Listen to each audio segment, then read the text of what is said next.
अस्सलामुअलैकुम क्रिकेट के दीवानों, आप देख रहे हैं उस्मान क्रिकेट वाईटी और आज की वीडियो में हम बात करने वाले हैं पाकिस्तान के नए T20 स्क्वाड के बारे में। कौन टीम में वापस आया, किसकी छुट्टी हुई और किसको कप्तानी सौंपी गई, साथ ही बतलाएंगे पहला मैच कब और कहां खेला जाएगा। तो वीडियो को आखिर तक लाजमी देखिएगा, वीडियो को दिल से लाइक कर दीजिएगा, चैनल उस्मान क्रिकेट वाईटी को सब्सक्राइब कर दीजिएगा ताकि कोई अपडेट आपसे मिस ना हो। नाज़रीन, पाकिस्तान क्रिकेट टीम में एक बार फिर जबरदस्त हलचल मच गई है। नए चीफ सेलेक्टर ने आते ही 5 बड़े फैसले कर डाले हैं। कुछ सीनियर खिलाड़ियों की टीम से छुट्टी हो गई है तो कुछ नए चेहरों को स्क्वाड में जगह मिल गई है। जी हां, साउथ अफ्रीका के खिलाफ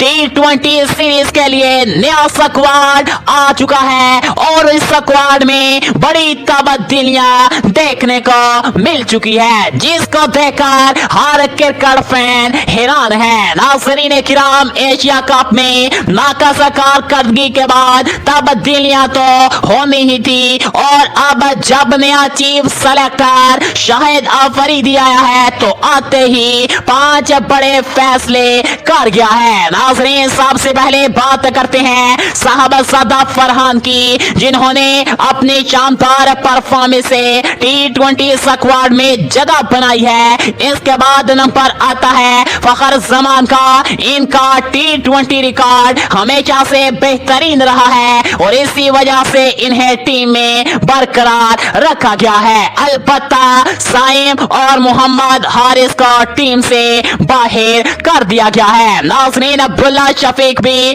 दोबारा स्क्वाड में वापस आए हैं। इनकी क्लास और बैटिंग स्टाइल ने सेलेक्टर्स को कायल किया है। साथ ही इमामुल हक की जगह भी पक्की हुई है। लोग चाहे कुछ भी कहें मगर इनका T20 रिकॉर्ड वाकई मुतासरकुन है। नाज़रीन, बात करते हैं आज सलेमान की, जिन्होंने पिछली साउथ अफ्रीकन सीरीज में मुश्किल वक्त में मैच जितवाए थे। इनकी शमूलियत टीम के लिए एक मुस्बत इजाफा है और जी हां, इस बार टीम की क़यादत करेंगे मोहम्मद रिजवान। इन्हें T20 का कप्तान मुकर्रर किया गया है। अगर ये अच्छी कारकर्दगी दिखलाते हैं तो मुमकिन है कि वनडे में भी कम बैक करें। नाज़रीन, किंग बाबर आजम की वापसी भी हो चुकी है। चीफ सेलेक्टर ने वहां से कहा है कि बाबर के बगैर टीम नामुकम्मल है और अब बाबर सिर्फ T20 ही नहीं बल्कि वनडे में भी साउथ अफ्रीका के खिलाफ एक्शन में दिखाई देंगे। नाज़रीन, इसके अलावा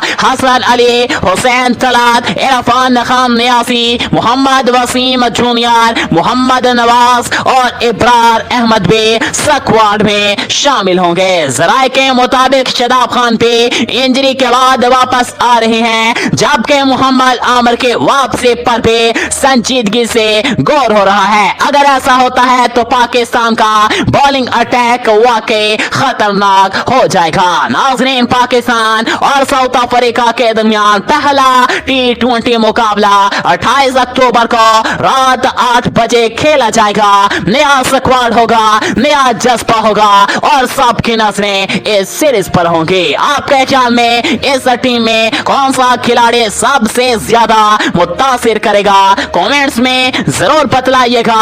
अगर वीडियो अच्छी लगी हो तो लाइक कर दीजिएगा, शेयर कीजिएगा और चैनल उस्मान क्रिकेट वाईटी को सब्सक्राइब करना हरगिज़ भी ना भूलिएगा। नाज़रीन, मिलते हैं अगली वीडियो में, तब तक के लिए अल्लाह हाफिज।